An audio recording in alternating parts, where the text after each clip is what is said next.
rushes, which is interesting because I don't think he had anywhere near that volume in week 1. I could be wrong. But Corum was also not good.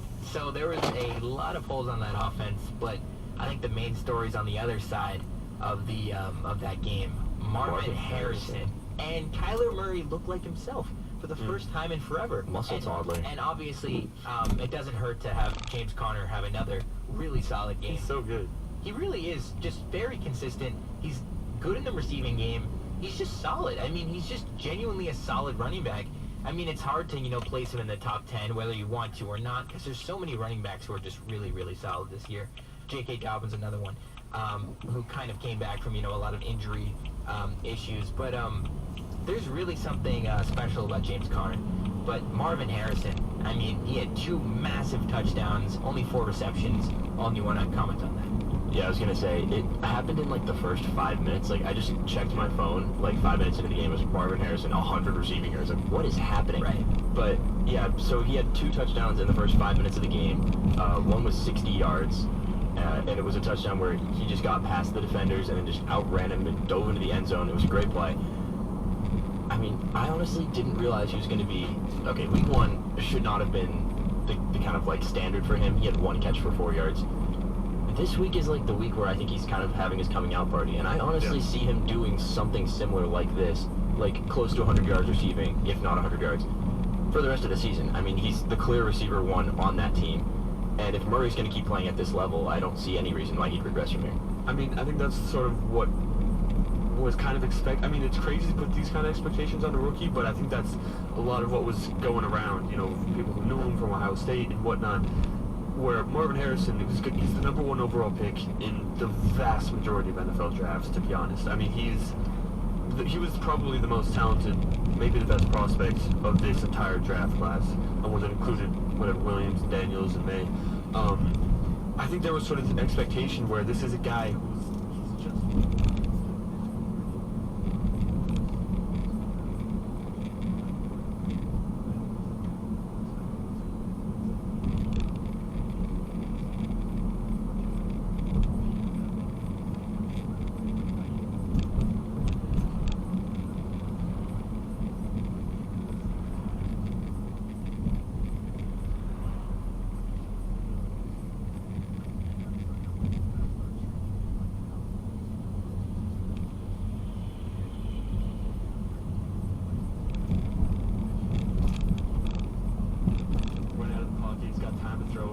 chuck it up like he used to do to DeAndre Hopkins. I mean, they're going to do a lot of damage if teams don't start respecting Marvin Harrison like a top 5 level talent wide receiver, which I think he is. So, yeah, that's going to be interesting to watch this Cardinals team. 41-10 win on the road against or at home against the Rams. That's something to sniff at. So, 2 other teams beside the Rams that people could potentially be concerned about are the Bengals and the Ravens, 2 teams who are 0-2 in the same division. I don't know if either of those teams jump out to you. I mean, the Bengals, that was a really bad Week 1 loss to a terrible team in the New England Patriots. A little bit more understandable losing to the Chiefs, but the Ravens, a little bit harder to piece together. They had a lot of expectations this season. Jack, we'll start with you. Do either of those teams really stand out as worrying signs? I personally think that we've kind of measured a pattern over the last few years, and the Bengals simply don't start out strong ever. It is true. They never do. And I'm not going to count them out yet. Yeah, I don't think it was a good game, too. It really was. Chiefs. It really was a good game. Mahomes did not look very sharp. When he had to be, he was, of course, because that's just what happens with Mahomes. He'll make the stupid mishaps at times where it's not unbelievably crucial to the game. They'll be crucial. They're not going to lose him the game because he's Mahomes. It's very similar to how the Pats would get away with a lot of stuff. We were talking about this earlier. How the Pats, a lot of miraculous things would happen. Just the piece of the puzzle would come together to form a win in unbelievable circumstances. But I mean, I really would not criticize them too harshly, considering they lost by 1 point to the Super Bowl favorites. And I personally think a 1 point loss to the Chiefs is much better than they would be doing the last few years in the opening 4 weeks. I honestly wouldn't be surprised if the Bengals, I personally don't know who they're facing in the next couple of games, but if they go 0-4, 0-3, or 1-3 in the next 3 to 4 games, I would not be too concerned still, because they are a second half football team, a middle of the season football team, and I wouldn't count them out yet. Yeah, and Cam Taylor-Britt had a cool interception, so there's that. That was amazing. One hand. Just Odell'd over the receiver. Speaking of which, interceptions, Mahomes already has 3 this year. QB rating of 46. I don't know, I feel like Mahomes is kind of having a similar start to this season as he did last season, which, I mean, obviously that ended in the Super Bowl, but at the same time, Mahomes feels like not a super, like, strong, like he used to be this huge regular season performer, like the guy that would just no-look passes 307 yards easily per game, and all of a sudden now he's throwing below 200 yards. It just feels a little bit weird for someone with Mahomes' caliber. It's what I was talking about. I mean, I know Pacheco picked up an injury, so he might be out for a little bit of time, so that might change things a little bit, but it's the way you win in the NFL. I mean, it's not the way you make highlight clips and insta-face stuff, as Belichick would say. But it's the way you win championships, and the Chiefs have learned that it's not by having Tyreek Hill and some people. I mean, I guess now they have Worthy and Hollywood Brown, and we'll come back to that. Brown's gone for the season, right? Yeah. So maybe they'll change that a little bit, but you don't question Mahomes anymore. You don't question Andy Reid. You don't question Mahomes. They'll win games.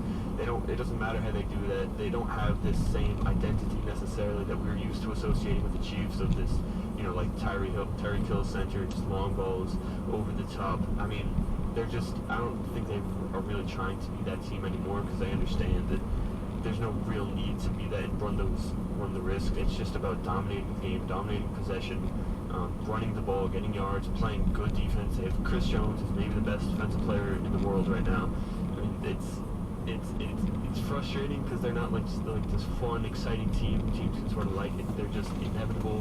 They win games, and they're going to be probably in the Super Bowl again this year. They've just reached that level of just frustrating, no one likes them level that the Patriots were at for a long time, I feel. And so I just don't question them anymore, and they keep winning games, and it's unfortunate. And the beauty of the situation for the Chiefs is obviously the long ball threat of Tyreek Hill has been absent, but they could very well make Xavier Worthy that guy. Yeah, I mean, they got the fastest player of all time. Literally the fastest player ever. Yeah. They'll do whatever they want, and they'll win games however they want to. But I do want to transition now. We haven't left as much time as we should have, but the New England Patriots did play, as they usually do during the week, or on the weekend, although they're playing on Thursday this coming week. It was it's New England Patriots. It was a game. This is what we are this year. I mean, this is, at least until we change the quarterback position, this is what we are. This is exactly how we played last week against the Bengals. We played pretty much the exact same way, except Monday Stevenson didn't have quite as many yards, and we didn't really force any turnovers on defense. But I think it's going to come down to that. Just, we're going to play the same way, and in a couple of plays, if we get a pick, if we get a big touchdown to break, then we're great. But if not, we're not going to win. Yeah, I mean, it was certainly one of the games of all time. It happened. I mean, the Seahawks won the game. That's really helpful, but that's basically the entirety of this game. The Seahawks won by a little bit. Jacoby Brissett threw the football a little bit. I mean, there's really nothing interesting about this game, honestly. I think there was, actually. I think there were some interesting things. I thought a blocked field goal. Well, obviously. I think that Antonio Gibson was definitely very solid. I really liked to see him get a few more carries. The 45-yard game was obviously terrific. If you take that out of the equation, he still has a solid, run per carry, a yard per carry rather. But I mean, I find it interesting that Polk each week is sort of getting involved here and there. He had a touchdown. He's just simply not getting enough targets, and I really would like him to get more involved. Obviously, Hunter Henry was an X factor. Probably his best game. I mean, this may be one of his best games ever. I mean, I never thought of Hunter Henry as a guy putting up over 100 yards. As I would see him as a guy, like, on his best day, putting up, like, 60 yards and a couple of scores. But he was truly all over the field, and he was tremendous. And he was Jacoby Brissett's safety blanket, quarterback who did not have a great game. He had a lot of incompletions. He had a few really poor checkdowns. It was just a lot of sloppiness from Jacoby Brissett. What are you going to expect? He's not a top quarterback. He's a game manager. He's a British quarterback. He's a game manager, maybe less. Don't really know. But overall, I mean, our approach in overtime was honestly horrific. And it was weird, that first drive too. Like, the first drive that we had on offense, it was was Coach said it was bing, bang, boom. I mean, down the field in a flash. Ramondre Stevenson, some good carries as well, and finished off with a touchdown.